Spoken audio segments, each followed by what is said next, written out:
All right. Welcome, friends, family members, business partners to myself and or my co-host Warren, who is getting ready in the green room to show up in today's crazy episode. And if you're looking at my crazy hat, yes, this time of the year, always, Warren and I get to benefit from what is called the celebration of Chinese New Year, where we do a lot of crazy stuff, eat a lot of food, meet a lot of people, check in a lot of family members, and also, mic drop, we give out and maybe we receive a lot of money.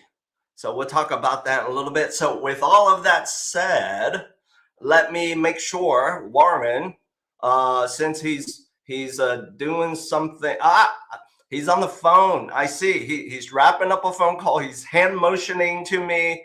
Okay, got it. Warren, you need like another 30 seconds to wrap up, negotiate a deal for your seller client. All right, I'll keep talking.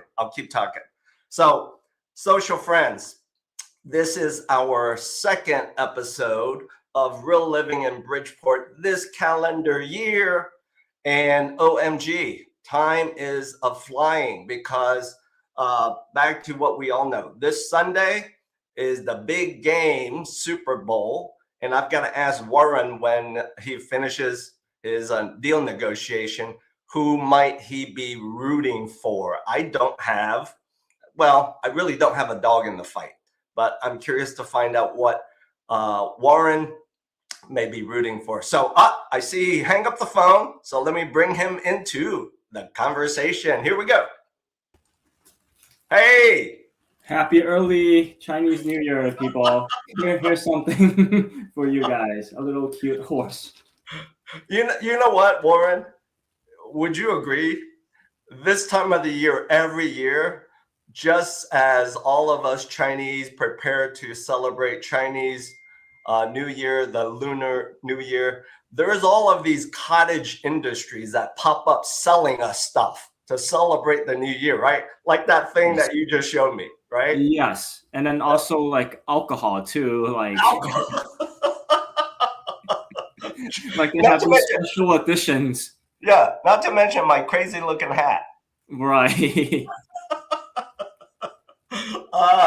Too fun, brother. So let's get to basics.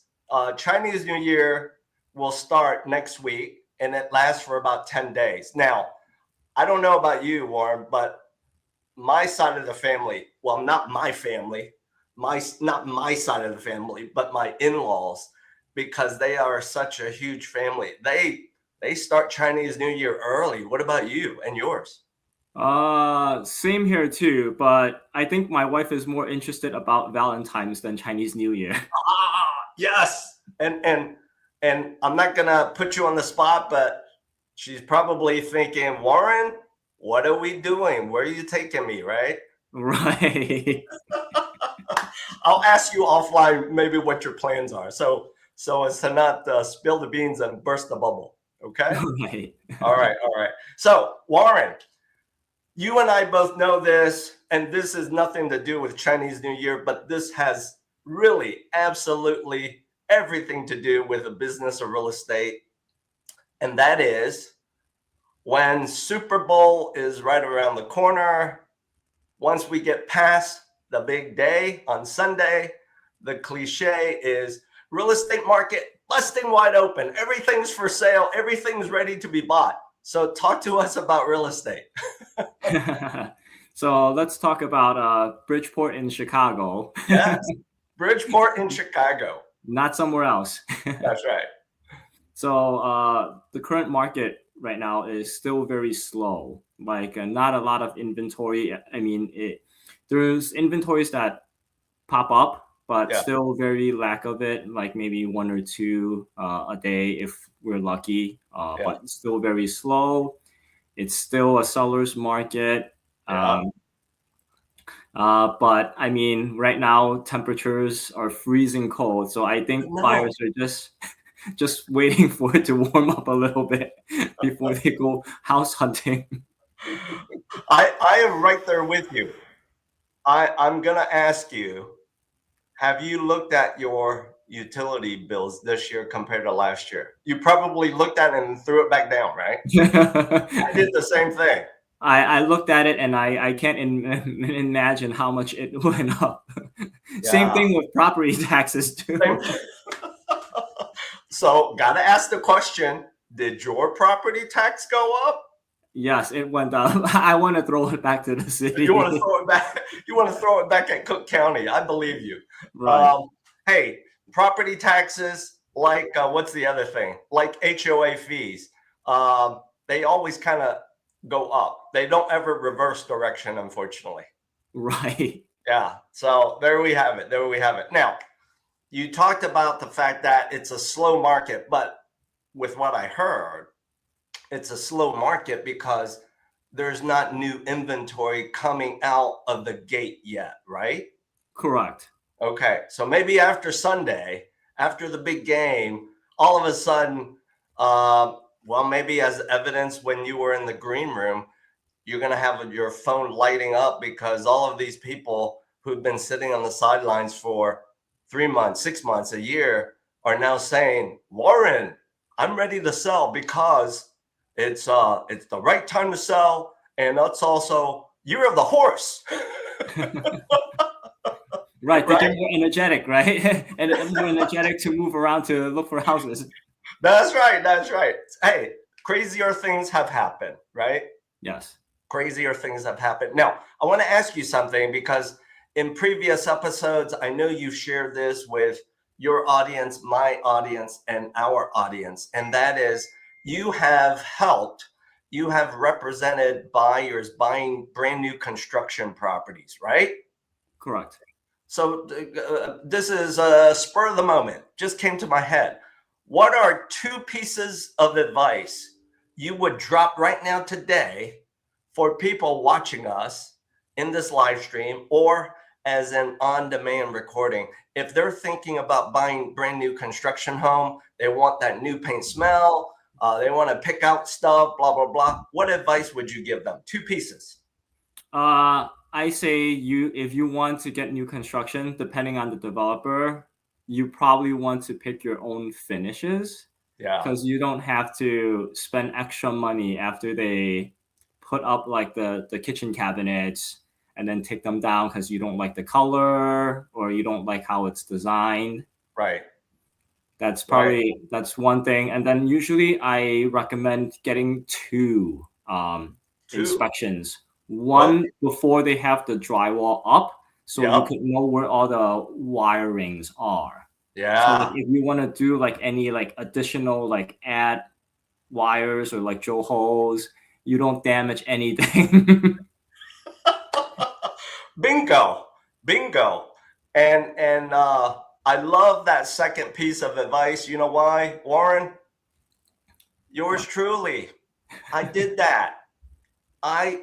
I tapped a small nail hanging a picture on a wall, and lo and behold, I must have tapped one of the copper water lines. So did it cause me problems? Luckily, no, because I knew where the water shutoff is to my home, so I quickly shut it off, and then got someone out to say, hey, I think I caused this problem on my own. So great piece of advice, those two pieces. Yeah. Right. Yeah. That's what I usually tell people. If you can possibly do it, then do it, because it helps a lot. Yeah, I hear you. I hear you. Right now, as I'm talking to you, Warren, I'm helping some clients of mine buy their, it's not their forever home, but they are buying a brand new construction home out in the suburbs. And interestingly enough, maybe you've gone through this process. The big bucks builder, of course, threw at them this big $ incentive. You know what I mean? Mm-hmm. Right. Basically to say, you get to realize this incentive if you do everything with us, you don't ask a bunch of questions, you don't second guess us. You know what I mean? Right. All right. Now, in-house, one-stop shop. One-stop shopping. So when I heard that, it made me wonder, and perhaps it makes you wonder as a real estate broker professional.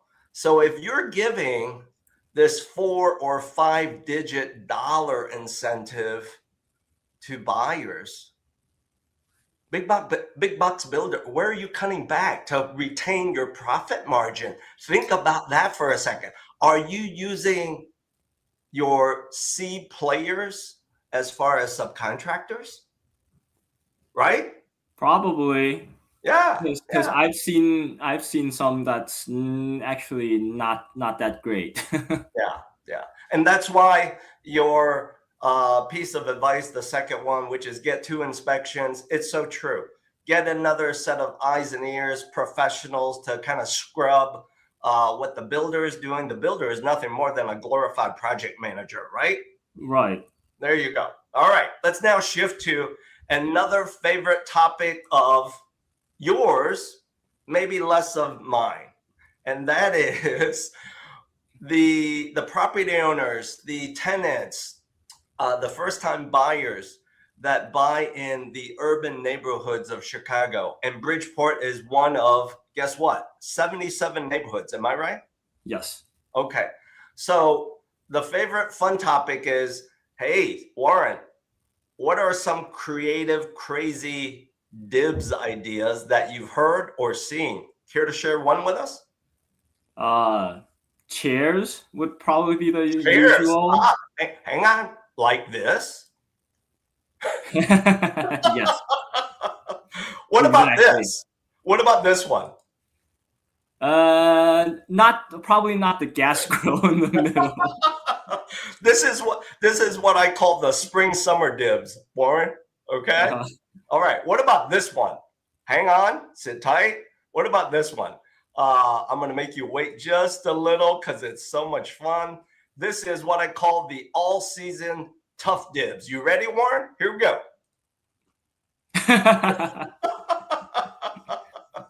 I don't know. With this year's winter, I don't think the guy in the middle will survive that long. Well, true that. But crazier things have happened. Can I tell you why? Why? So we were at the Chicago Bears last game, the playoff, when they were playing the LA Rams, the boys from Southern Cal, right? Right. All right. You might remember that Sunday afternoon into the evening. You might remember it was snowing all day long. Yes. And you might yes. And you might remember the temps were effing cold. So we were at the game. We got to the game early. To my surprise, we thought there'd be a bunch of traffic congestion. We get late, we would miss kickoff. But to my pleasant surprise, we got there early, super early. Well, guess what I saw? All of these crazy guys, like the tough all-season dibs guys, we saw them shirtless. And my wife looked at me and basically said, "No way." And I'm like, "Yeah, way." Yes, there's always that feel like it's freezing cold and they're wearing either shorts walking down the street to get grocery. Yeah. Or like a t-shirt. It's Chicago for us, right? It's Chicago for Yes. us. Give it another. I'm gonna guess. Give it another 3-4 weeks. Once we get past the freezing temperature, we're floating in the 40-50 degree. You and I will see all of the Chicagoans in shorts and sandals. Yes, it will feel like a heat wave. All right. Let's now move to the next part of our live stream today. Social friends, audience members, this part is all about us, not you.